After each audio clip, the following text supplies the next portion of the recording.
Alors moi, je vous parlais d'open source et de sécurité. Donc, je m'appelle toujours Adrien Pessu, je travaille toujours chez GitHub.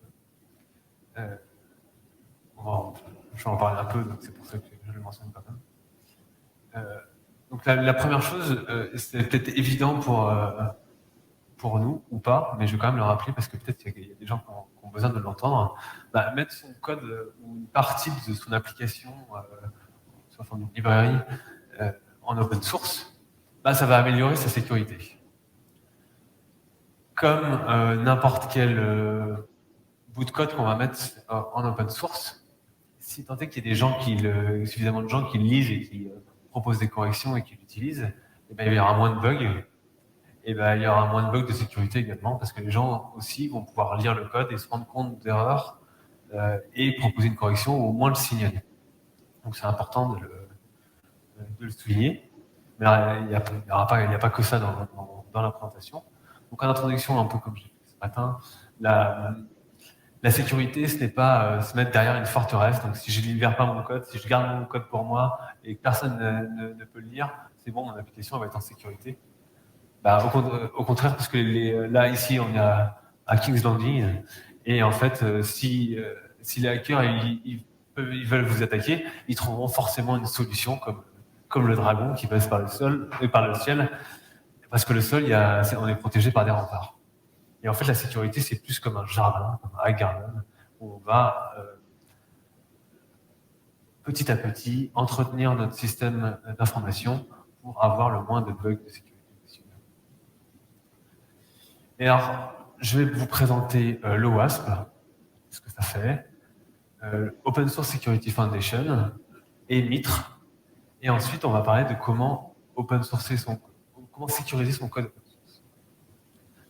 Alors tout d'abord, l'OWASP, c'est Open Web Application Security Project. Donc c'est une association, une fondation à but non lucratif qui œuvre à améliorer la sécurité des applications, éduquer les développeurs. Donc ça passe par des projets open source qui fournissent des projets pour vous aider à sécuriser votre code, par ce qu'ils appellent des chapters, donc ce sont des meet-ups en fait.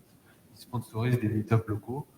Alors je ne sais pas si on a dans le coin, je ne sais pas s'il y en a un à Bruxelles. Je sais qu'il y en a un à Paris, en France il y en a qu'un. Il y en a beaucoup plus aux États-Unis.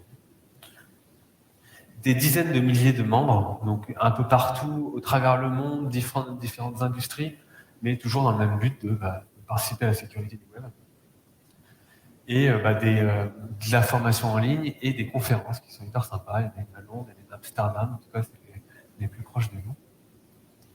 Et au DR OWASP, il y a le fameux Top 10 OWASP. Donc ici, on a la transition vers le Top 10 de 2021 et celui de 2017 avec ce qui a été ajouté, ce qui a été supprimé et surtout les nouveaux qui sont super intéressants. Moi, celle que je préfère, c'est celle-là, celle que j'ai expliquée tout à l'heure, la SSRF. Je vous invite, surtout si vous êtes dans le cloud, à aller regarder plus près. Ensuite, dans les projets open source, il y en a, donc ça j'ai pris sur leur site internet, sur tout le cycle de développement d'un logiciel, on va pouvoir trouver des outils de l'OWASP pour améliorer sa posture de sécurité, donc de l'étude de besoin jusqu'à l'opérationnel, en passant par l'acculturation. Par exemple, un truc qui est sympa, c'est le programme de Security Champion. En fait, c'est dans une entreprise qui construit un logiciel qui est divisé en plusieurs équipes. Et bien, dans chacune des équipes, il y aura une personne qui portera la casquette de la sécurité. Ce ne sera pas un membre de l'équipe de sécurité, ce ne sera pas un expert en sécurité, mais juste quelqu'un qui va ramener la question de la sécurité, se dire attends, est-ce que c'est la meilleure manière de faire? Est-ce qu'on a vraiment besoin de stocker cette donnée-là? C'est pas forcément un expert, mais au moins il va rappeler la question de la sécurité et il ne sera pas oublié. Et dedans, il y a des outils pour comment mettre en place ce genre de programme-là. Donc, il y a évidemment le top 10. Il y a un top 10 pour les API, spécialement pour les API, c'est hyper intéressant. Il y a des cheat sheets pour de l'implémentation, pour de la documentation sur certains langages, ce qui est intéressant. Et là, on va voir d'un peu plus près deux outils. trois outils d'ailleurs, pardon. L'OAS Dependency Check, donc c'est l'outil d'analyse des dépendances, donc il va aller regarder le Gradle.build, le pum.xml, le package.json, le package.log, etc.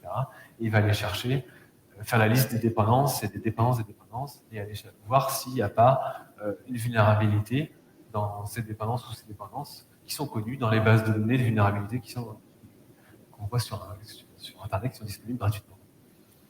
Et donc c'est assez simple, ça existe sous la forme d'un CLI, mais ça existe, il y a un plugin, il y a des plugins pour vos IDE. Du coup, en CLI, ça se met bien dans l'intégration continue. C'est plutôt pas mal. C'est gratuit. Il y a des outputs différents, ce qui fait qu'on peut générer du SARIF. C'est un fichier, un format de fichier qui est souvent lu par des outils de sécurité. Pour faire des rapports, il y a du HTML, du PDF. C'est plutôt pas mal. Ensuite, il y a OWASP AMAS. Donc, ça, c'est un outil. C'est en ligne de commande. C'est AMAS, enum-d, son site internet. Donc, peu importe le site internet. Et c'est un outil de cartographie de la surface d'attaque. Donc, par exemple, je suis GitHub et je vais dire sur un proc de bug bounty, tout ce qui est GitHub, vous pouvez y aller. Tester s'il y a des rapports, s'il y a des problèmes de sécurité, venez me les dire. Et du coup, les hackers vont utiliser un outil comme ça pour essayer de découvrir tous les sous-domaines qui existent autour de GitHub. Et Hamas, c'est un truc qui va utiliser les API de Pastebin, par exemple. Si quelqu'un a collé un truc dans Pastebin avec une adresse de GitHub un peu bizarre, et ça va le rapporter sur Twitter, sur Facebook, sur GitHub lui-même d'ailleurs, sur les certificats, parce que si j'enregistre un nom de domaine d'un outil interne, il faut bien que j'ai enregistré un certificat. Il va essayer de déduire la zone DNS que vous avez mis pour son nom de domaine. Et il y a plein d'autres outils de scrapping, de routing, de web archive, de noise, etc. Et alors, ce que ça va donner, par exemple, je l'ai fait pour... Il faut que je change du mode d'écran, je crois. Oui. Sans payer, c'est gratuit, c'est disponible. Et donc, je l'ai fait tourner sur GitHub, et il trouve plein de noms de domaines un peu bizarres. Donc, il y a un test pour github.com. Est-ce que c'est pas un... Bon, je les ai testés tous, hein, vous inquiétez pas, je ne divulgue pas de choses confidentielles. Mais est-ce qu'il n'y a pas une version de dev de GitHub qui a des gros bugs? Peut-être. Est-ce qu'il n'y aurait pas, quelque part, bon, alors, il n'y aurait pas un Jenkins, parce qu'on est chez GitHub, on disait GitHub Action, mais il pourrait y avoir un Jenkins dans le système d'information qui est utilisé par un dev ou par une équipe de dev qui n'est pas mis à jour et qui a des vulnérabilités connues de tout le monde, parce qu'il est déjà mis à jour, et c'est comme ça, quoi. Et tout ça, c'est finalement, c'est pas compliqué à récupérer comme information. Et surtout avec cet outil fourni par le WASP.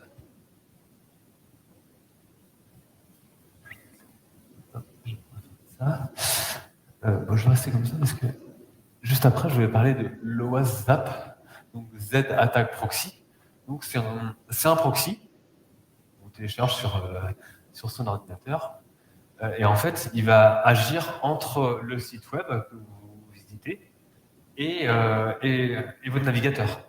Donc, vous allez voir les requêtes, vous allez consulter les sites sur un site internet et vous allez voir toutes les requêtes dans le proxy.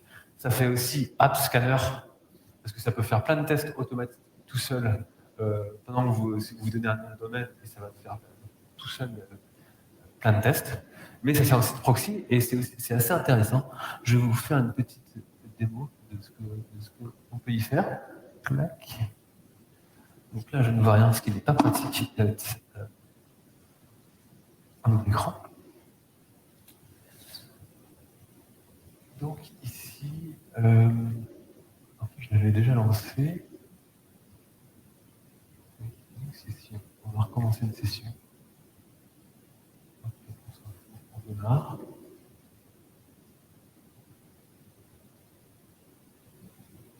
Non, c'est pas ça. J'ai quitté, je recommence. Parce que je l'ai laissé ouvert depuis un moment. Je crois qu'il faut faire ça la prochaine fois. Bien.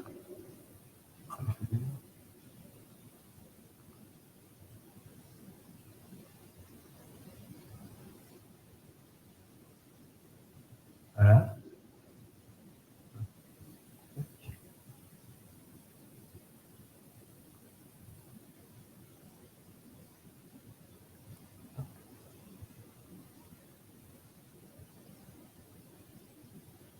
Ah, c'est des écrans. Mais c'est pas grave. C'est pas très long à démarrer.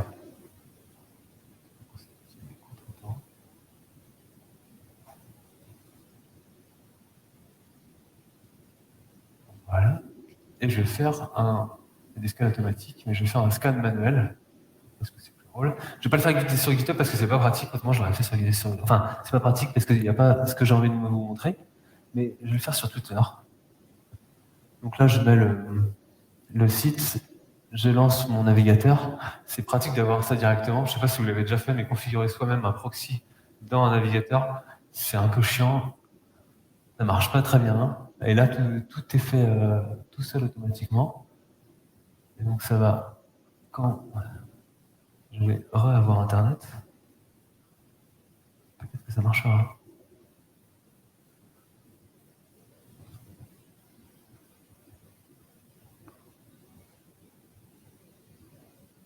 Ça marche et on voit pas.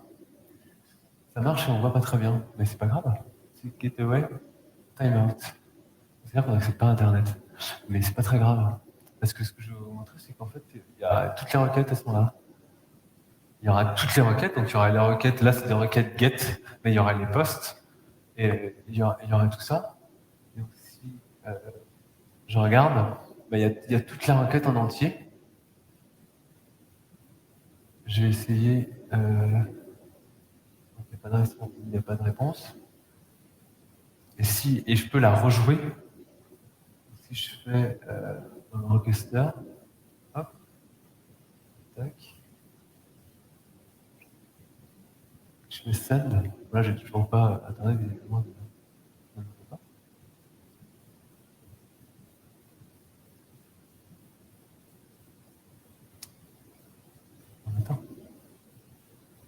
Et ben j'aurai la réponse. Et ce qui est intéressant, c'est que finalement, je peux changer ici et mettre, je sais pas moi, si j'avais un truc avec une API V1, avec account, et avec 30 par exemple, 23, et ben je pourrais m'amuser à modifier cette requête et changer l'identifiant et voir si j'ai accès alors que je suis pas censé avoir accès. Donc c'est un outil qui va vous permettre de faire des requêtes.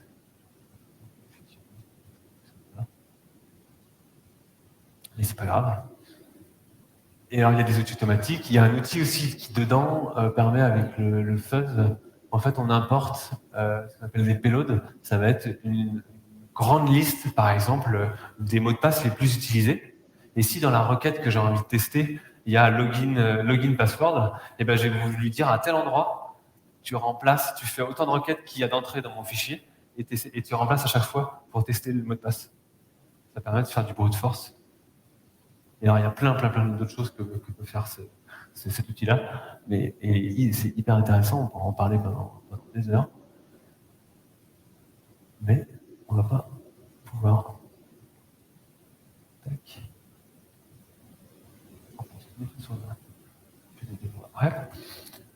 L'Open Source Security Foundation, donc là c'est un forum cross-industrie. Oui, pardon.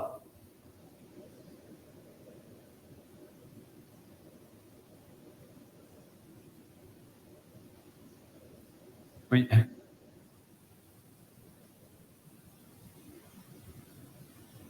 Si.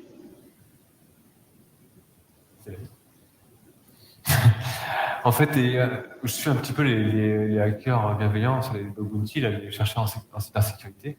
Et il y en a un qui témoignait, qui disait bah, en fait, moi j'ai arrêté de tester, d'essayer de hacker Facebook. Parce qu'en fait, je me fais bannir et puis ma femme, elle ne peut plus aller sur Facebook parce que de la maison, l'IP, elle est bannie. Donc c'est pour ça qu'il faut utiliser, c'est pour ça qu'il passe par des serveurs. En fait, il démarre des serveurs, n'importe quel serveur chez Digital Ocean par exemple, et ils mettent tous leurs outils sur un serveur où ils utilisent le Kali Linux. Et puis, ils envoient sur un serveur à un moment donné où ils se font bannir. Bah, ils éteignent le serveur, ils en redémarrent un autre, ils remettent automatiquement les nouveaux outils, tu as une nouvelle IP, et puis c'est bon. Ou alors tu utilises un proxy. C'est connu, enfin, c'est normal. Donc, l'OpenSSF, donc là, c'est plus cross-industrie. Donc, c'est toutes ces entreprises-là, donc on retrouve GitHub, Google, Microsoft, HackerOne, WakeSource, même le WASP. Et du coup, ils se mettent ensemble. Et pour améliorer la sécurité, donc, ils font des projets comme Sixtor. Sixtor, c'est un projet open source qui sert pour gérer des signatures. Donc, c'est pas mal utilisé pour la signature de conteneurs Docker, par exemple. Donc, je fais un conteneur et je le publie et je fournis la signature. Et du coup, quand j'utilise ce conteneur-là, je peux vérifier que ce conteneur-là, c'est bien celui qui avait été créé et que j'avais chopé à tel endroit en vérifiant la signature. Et ça sert aussi pour les protocoles OAuth 2, par exemple, pour signer les challenges, pour vérifier la provenance des challenges. Donc ça, c'est plutôt pas mal. Et donc, c'est un focus sur la privacy, c'est plutôt bien fait, ça devient assez utilisé, c'est pas mal. Dans l'OpenSSF, ils financent pas mal de projets open source. Donc, évidemment, tous ces gens-là, ils donnent de l'argent, ils donnent pas que du temps, ils donnent de l'argent, et ça sert à financer des projets open source. Il y a des formations gratuites sur le site et plein de guides qui sont hyper intéressants. Donc, je t'invite à aller voir. Ensuite, il y a Mitre. Donc, c'est Massachusetts Institute. Et après, le RE, je ne sais plus ce que c'est. C'est Research Establishment. Donc, c'est une organisation américaine non lucratif. C'est pas associé au MIT, en fait, mais ça a été créé à côté. Bon, c'est le blabla officiel pour fournir de la gouvernance, pour aider à la création des politiques de gouvernance non partisanes, objectifs, etc., etc. Et il y a deux choses qui sont hyper sympas chez Mitre, c'est la CVE, Common Vulnerability and Exposure, c'est la base de données de vulnérabilité, un peu de référence la plus connue. Celle de GitHub est pas mal aussi, je vais dire. Et du coup, dans la base de données de vulnérabilité, on va avoir un identifiant, il y aura une description, il y aura quelles sont les versions qui sont affectées par cette vulnérabilité, comment résoudre cette vulnérabilité, surtout en général dans quelle version c'est résolu. Et il y a aussi une sévérité qui est calculée avec un mode de calcul qui est aussi open source, qui est CVSS. Et donc ça c'est intéressant et c'est utilisé par partout, toute l'industrie utilise ces choses. Il y a autre chose qu'ils fournissent, c'est une base de ces Attack and Knowledge. En fait, c'est une base de connaissances des attaques qui peuvent être faites. Donc, par exemple, pour XSS, c'est marqué qu'est-ce que c'est et comment est-ce qu'on fait une attaque XSS avec tel framework, comment on fait une injection SQL, donc avec tel outil, etc. Plein de fiches qui décrivent des attaques. Donc, c'est intéressant, vous, quand vous avez vous développez un logiciel, vous fournissez un service au moyen d'un logiciel, vous ne savez pas forcément comment vous allez vous faire attaquer. Et là, il vous explique. Ensuite, sur la dernière partie, je vais parler comment open sourcer. Donc, il faut, quand on met du code open source, c'est quand même intéressant de continuer notre pratique de sécurité dans le développement. Donc, utiliser un scanner de code. Donc là, c'est code QL, parce que je travaille chez GitHub, je peux montrer les trucs de évidemment. Mais peu importe le scanner de code, celui qui est adapté à votre langage, surtout quand on a du code open source, on n'a pas forcément tous beaucoup de moyens de s'outiller et d'avoir des gens pour revoir les pull requests, etc. Et là, pour les projets publics, c'est disponible. Secret Scanning, c'est en cours de déploiement pour le rendre disponible, mais c'est incessamment sous peu sur les repositories publics. L'analyse des dépendances, c'est pareil. Donc, Dependabot, ça c'est assez connu. Donc, on va chercher les vulnérabilités dans vos dépendances. Et ce qui est intéressant, c'est que dans la pull request de Dependabot, on ne voit pas très bien, Mais en fait, là par exemple, j'ai le package de NoteFetch qui a un souci, il faut que j'upgrade à la version 2.6.7. Et dedans, dans la pull request, il y a marqué les commits qu'il y a entre la 2.6.5 et la 2.6.7. Et là, on est dans l'open source, donc on sait exactement qu'est-ce qui a été corrigé. Et du coup, on peut constater par soi-même quel était le souci et comment il a été corrigé. Ça nous donne quand même pas mal d'informations. On apprend, du coup, en corrigeant nos données, c'est intéressant. Et le dernier point, c'est, en fait, quand il y a une fonctionnalité dans le GitHub, c'est Security Advisories, ce qui va permettre, du coup, on va retrouver les vulnérabilités qui sont connues sur notre livret. Donc là, par exemple, j'ai Micronaut, parce que moi j'aime bien Micronaut. Et si je découvre une faille de sécurité sur Micronaut, eh ben, je peux faire un report vulnerability. Ça évite de créer une issue et qu'elle soit publique et que tout le monde sache qu'il y a une vulnérabilité. Parce que, alors, Micronaut, ils sont beaucoup quand même. Mais ils ont la force de frappe pour corriger rapidement et republier. Mais là, du coup, pour une petite brique open source, c'est sympa. On fait un rapport, on explique, et la personne a le temps de le corriger avant que ce soit divulgué à tout le monde. Et donc, en conclusion, allez-y, contribuez à l'open source. Vous pouvez faire du code, corriger des bugs de sécurité, tester les applications, faire de la doc, faire des talks comme je fais là, sur certains outils, et des blog posts, etc., etc. Il y a plein de manières de contribuer. Et merci de votre attention.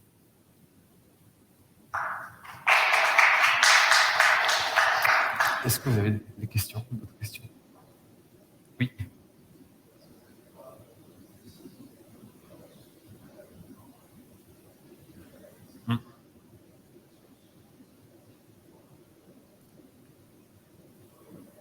Et public. Parce que qu'est-ce que ça change pour nous? En fait, s'il est privé, tu ne partages pas ton code, donc le fait qu'il soit public, c'est aussi une manière de contribuer. Tu offres ton code, donc en échange pour dire que c'est cool, on t'aide. Et si tu le gardes en privé, peut-être que ça fait partie de ton business, tu payes de l'argent avec. Pourquoi il est privé? Si tu veux le cacher, si tu le caches pour une question de business, on ne va pas te fournir tous les outils pour t'aider. Même s'il y en a quand même pas mal qui sont fournis quand même dans les privés. Tu peux faire tu peux pas, les parties security sont pas vraiment là pour les repos privés, mais tu peux quand même faire des GitHub Action, tu peux quand même faire du code QL, du code du GitHub Action, du code Spaces. Enfin, tu peux faire quand même pas mal de choses. Et puis avoir un repo privé est gratuit aussi.